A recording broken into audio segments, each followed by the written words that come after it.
Les invitamos a escuchar Santos en el Claustro, dirigido por Fray Santiago Cantera.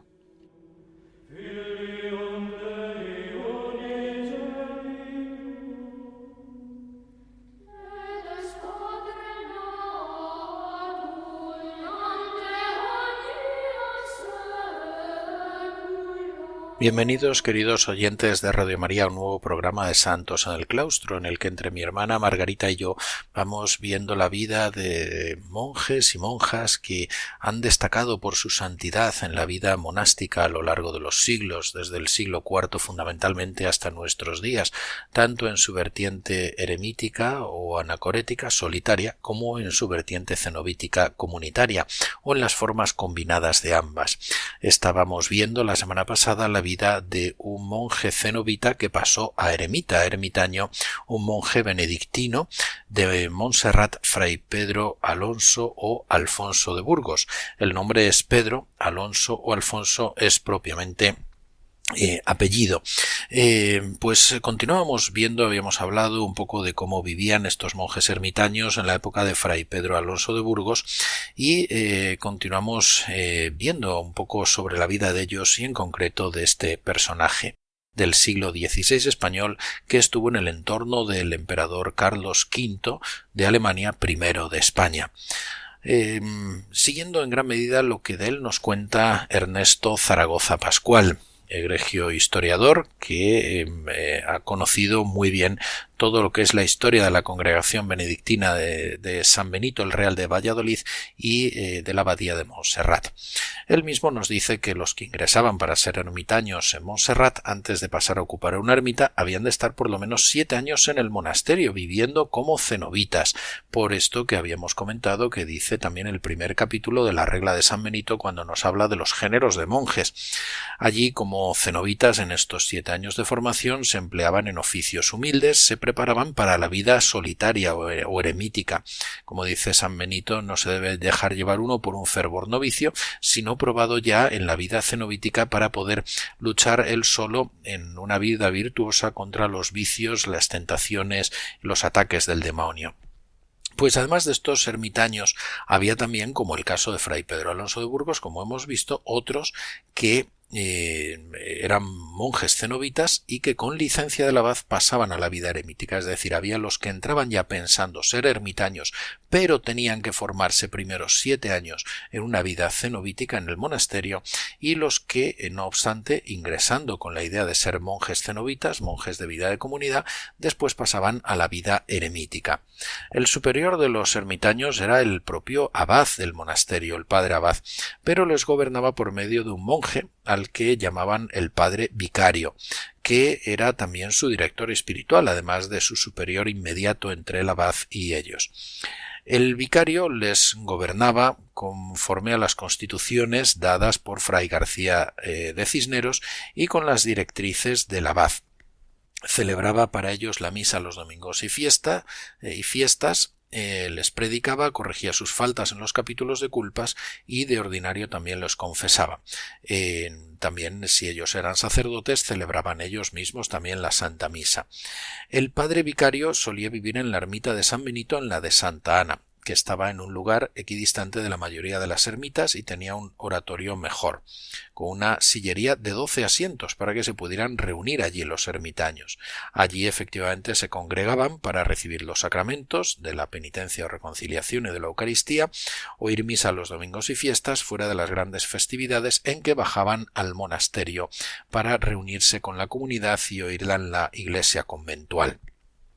Los ermitaños se debían dedicar a la oración, la meditación, la lección divina, la contemplación, esos pasos que da Guigo II el Cartujo en la Scala Claustralium o Scala Paradisi, y también al trabajo manual. ¿Cuáles eran los trabajos manuales a los que se dedicaban fundamentalmente los ermitaños de Montserrat? Hablábamos hace días de esa dedicación importante al trabajo manual que quisieron los ermitaños del Tardón, los primeros monjes basilios españoles, en torno a la figura del venerable Mateo de la Fuente.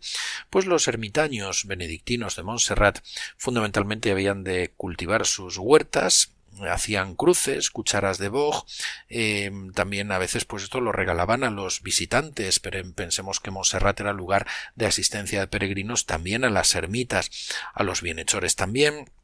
Debían entregar también parte de su trabajo al monasterio a lo largo del año, en algunos momentos, a compensación también del sustento que la comunidad cenobítica, el monasterio, les proporcionaba. ¿Qué les proporcionaban? Pues sobre todo pan, vino 2 veces por semana, 36 velas al año y cierta cantidad también de uvas pasas, cebollas y olivas, que ellos mismos, también los ermitaños, en un acto de generosidad y de caridad, ofrecían a los visitantes, y también el monasterio les proporcionaba una moneda, un florín mensual, para poder abastecerse de vestido y reparar la ermita. Sus austeridades consistían sobre todo en observar abstinencia perpetua de carne.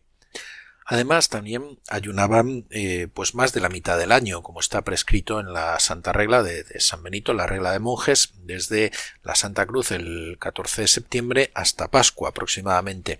Debían dormir pues apenas unas 6 horas, vestidos y sobre paja, flagelarse 3 veces por semana y cada día en Adviento y Cuaresma. Por lo tanto, tenía un régimen penitencial bastante notable. Su soledad era muy grande. Vivían en soledad como auténticos ermitaños. Tenían prohibido bajar al monasterio para recibir visitas y la correspondencia epistolar era limitada. Hacían voto de no abandonar nunca la montaña y tenían prohibido ir más allá del monasterio.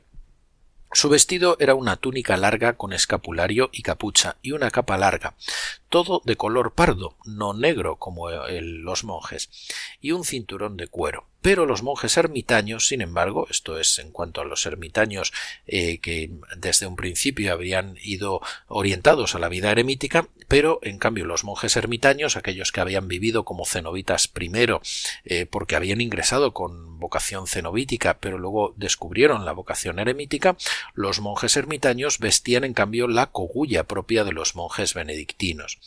Ambos consideraban como un gran favor que se les permitiera vivir en una ermita, y esto consideró también Fray Pedro Alonso cuando recibió la licencia del abad.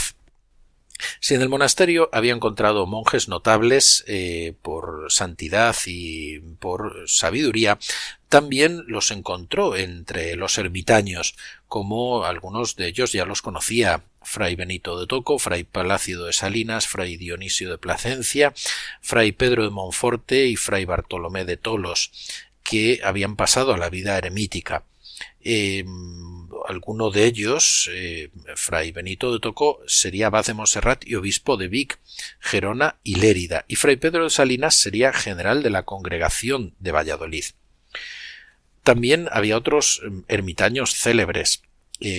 Había vivido anteriormente varios con consideración de venerables: Fray Bertrán de San Salvador, Fray Bernardo Boil, vinculado también a la Orden de los Mínimos y a la empresa americana, a la empresa de Colón en América, Fray Benito de Aragón, Fray Juan de Moya, Fray Martín Morós, Fray Pedro de Almazán, Fray Juan García, Fray Antonio de Orozco. Todos ellos habían muerto en olor de santidad. Debo indicar que en la designación fray hace referencia a hermano.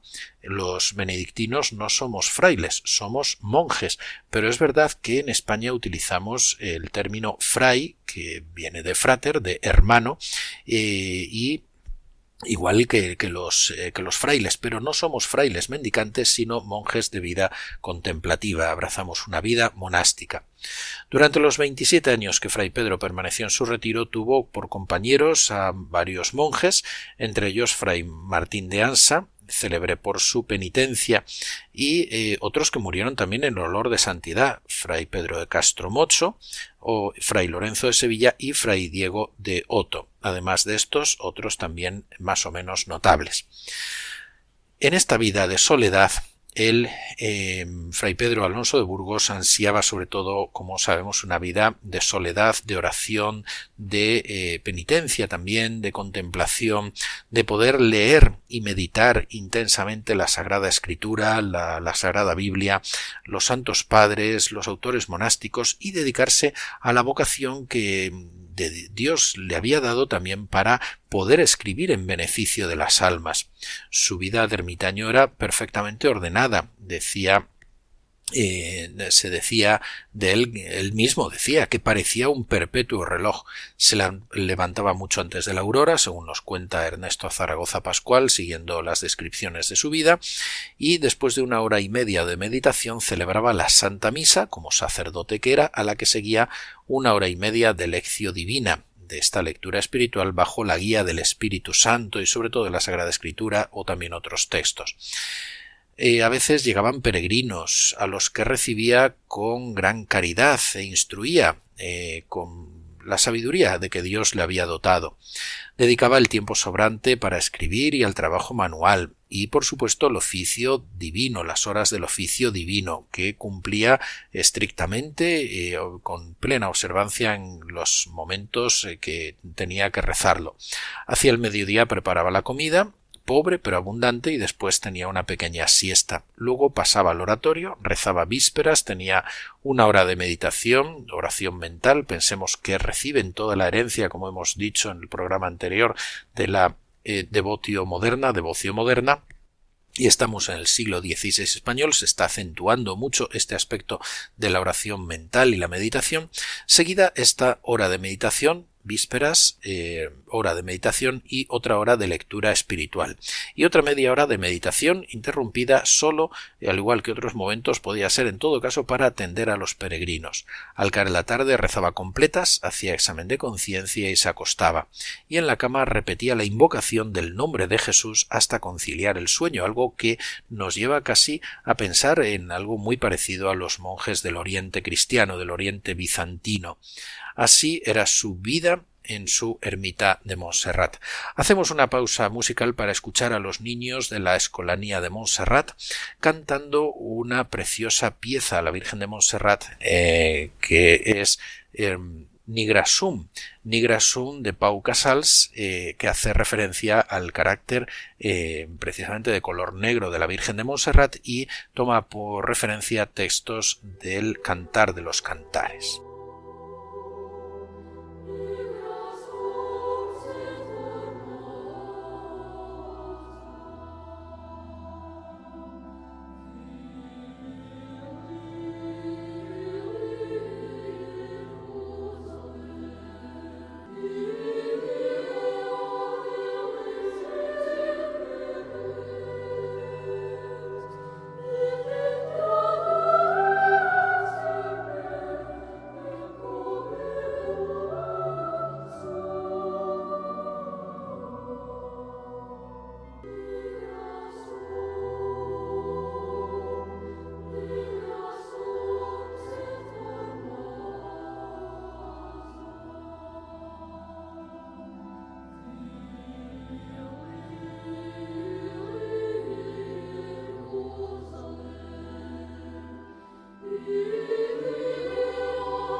Nigra Sum de Pau Casals, Pablo Casals, autor catalán.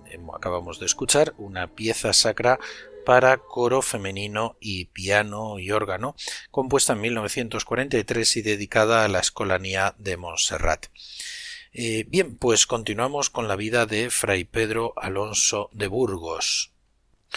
El permiso concedido a Fray Pedro Alonso de Burgos y a otros monjes por por Fray Alonso de Toro, abad, para que pudieran pasar a la vida monástica, desagradó a otro padre, a Miguel Forner, y algunos otros monjes, por lo cual suscitaron estos monjes, opuestos a que otros monjes pasaran a la vida eremítica, no veían con buenos ojos el creciente interés de algunos hermanos suyos de comunidad por la vida eremítica y acudieron al capítulo general de 1547 pidiendo remedio a esta situación. Presentaron sus razones a los definidores, diciendo que había aumentado el número de los eremitas en contra de lo dispuesto por el abad Cisneros en sus constituciones, que sólo fueran 12, y que si algunos monjes querían ser eremitas debían dejar de ser monjes y cambiar la cogulla monástica por el hábito pardo de los ermitaños.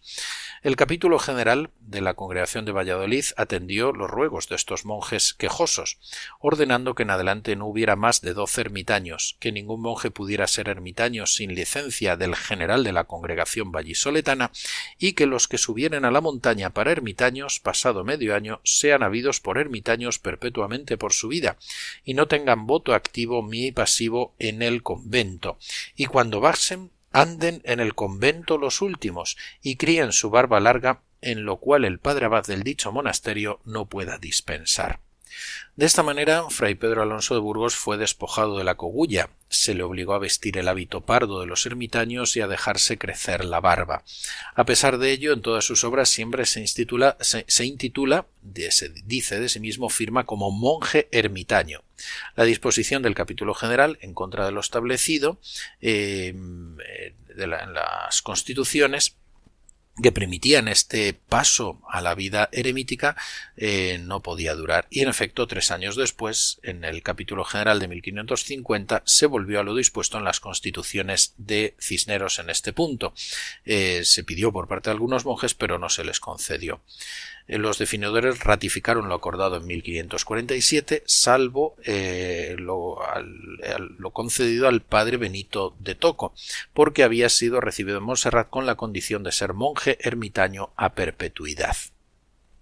No obstante, en años siguientes hubo un forcejeo para anular lo dispuesto en este capítulo general de 1547. Se volvió a tratar en años siguientes hasta que en 1562 los definidores del capítulo general acordaron que los monjes ermitaños de Montserrat guarden lo antiguo en la montaña, a los cuales mandan volver el hábito monacal, es decir, podían volver a vestir como monjes, y que estén en la ermita con él como lo han acostumbrado, y que de aquí adelante no se haga novedad alguna. Y al padre Fray Pedro de Burgos, Fray Pedro Alonso de Burgos, monje ermitaño, se le torne su hábito y se le guarde su grada de hábito, y que tenga voto activo y pasivo.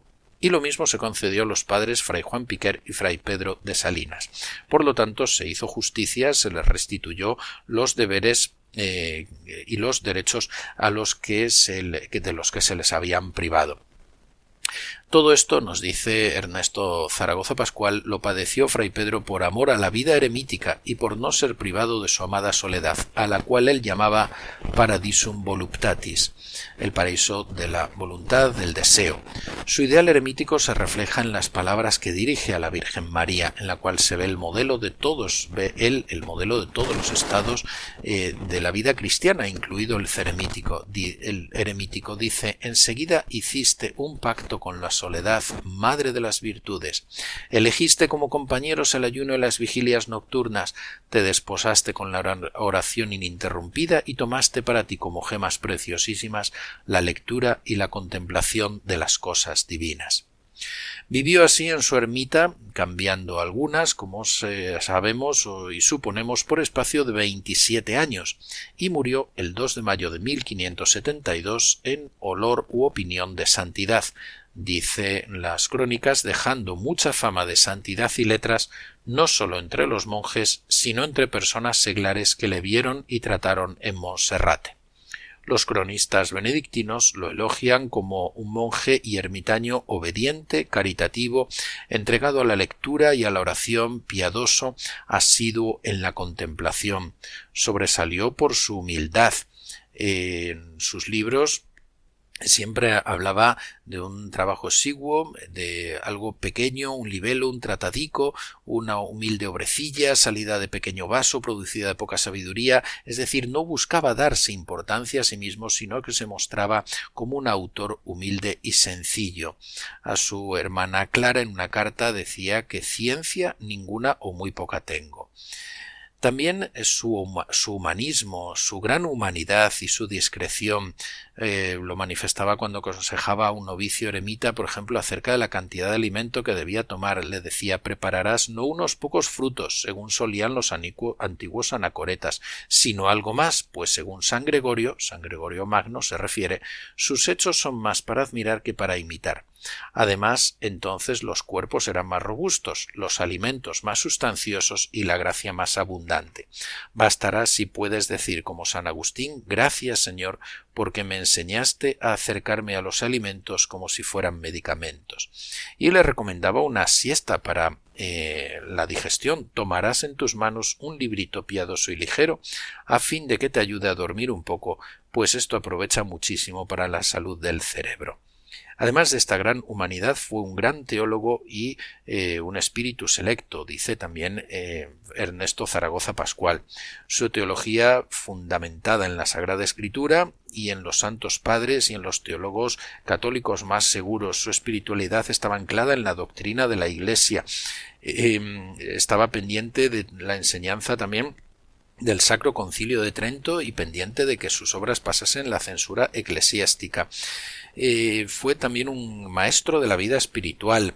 El padre Yepes, cronista benedictino, dice que pasó estos 27 años de su vida meditando, leyendo y escribiendo, multiplicando los ratos de contemplación y con penitencia, y también se sabe que enseñaba también a aquellos que acudían a él. Se colige que de todo lo dicho, como dice Ernesto Zaragoza, que se encuentran en él todas las características de la verdadera santidad, doctrina católica y vidas y virtudes heroicas. Fue un gran devoto de la Santísima Virgen, de la comunión frecuente, de la obediencia a la Iglesia, siglo XVI, en el que estamos, frente al protestantismo, la caridad pastoral, la piedad y la discreción. Bueno, toda una vida realmente ejemplar dentro de la tradición benedictina y dentro del amor a la vida eremítica. Fue además un padre espiritual y autor de importantes obras. Parece que el rey Felipe II, le admiraba mucho, y lo mismo el emperador Maximiliano II de Austria, que le visitó en 1548, junto con su esposa doña María de Austria, y mandó dar a cada ermitaño entonces un escudo de oro de limosna. Mantuvo correspondencia epistolar y amistad con destacados personajes de la época y con autores místicos también. En cuanto a su obra escrita, hay obra escrita en latín y obra escrita en español. En latín, por ejemplo, debemos destacar De Immensis Dei Beneficius y De Eucaristía Dialogus, y el resumen también de Vita Solitaria y de Religione, publicadas todas en 1562. Es importante este tratadito de la vida solitaria, en el que hace este elogio de la vida eremítica que él había abrazado. También publicó estas obras: Libellus de Misericordia Dei, Dialogi de Immortalitate Anime, y De Vita et Laudibus Mariae Virginis Libellus. Podríamos decirlo en la forma castellana también: De Vita et Laudibus Mariae Virginis Libellus, Dialogi de Immortalitate Anime, porque es como normalmente se pronunciaba el latín en España. De Vita Solitaria Dialogus, De Religione Tribusque Votis Religiosorum Dialogus, De Eucaristía Dialogus, Dialogi de Immensi Dei Beneficis et de Tribus Virtutibus Theologalibus, y en español también el libro de la preparación para la muerte y de cómo debe ser tenida en poco, impreso en Barcelona en 1568. La última obra que publicó fueron los Diálogos entre Cristo y el ánima, de los beneficios que Dios ha hecho al género humano y de los que particularmente cada día hace, que incluye aumentada la versión castellana del Diálogo de la Eucaristía con el título Diálogo de la Sacra Eucaristía entre el ánima cristiana y Jesucristo. Fue publicada en Barcelona en 1569. Podemos decir, en algunos rasgos generales, que su doctrina es conforme a la tradición, es tradicional, conforme a la Sagrada Escritura y a los Santos Padres y a los teólogos católicos. Su espiritualidad es de tipo monástico-afectiva, como en la Congregación de San Benito de Valladolid, recogiendo la herencia de la devotio moderna o devoción moderna que en España y en el ámbito benedictino desarrolla en gran medida el abad Cisneros, como ya hemos dicho en el programa anterior.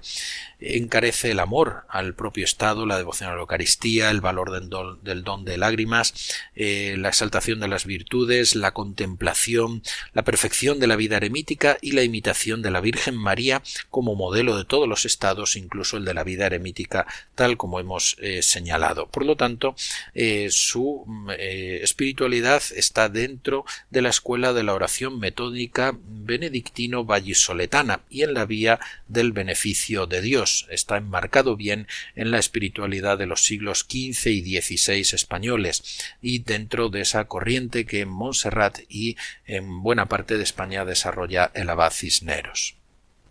Concluimos aquí, por tanto, la vida del venerable Fray Pedro Alonso de Burgos, monje benedictino y monje benedictino ermitaño de la abadía de Montserrat.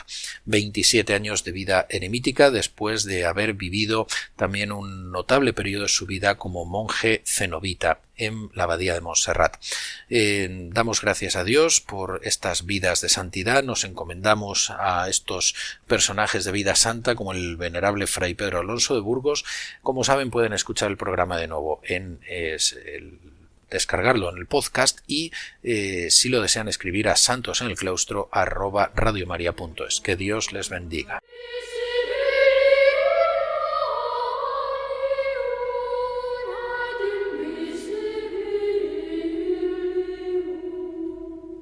Han escuchado en Radio María Santos en el Claustro, un programa dirigido por Fray Santiago Cantera.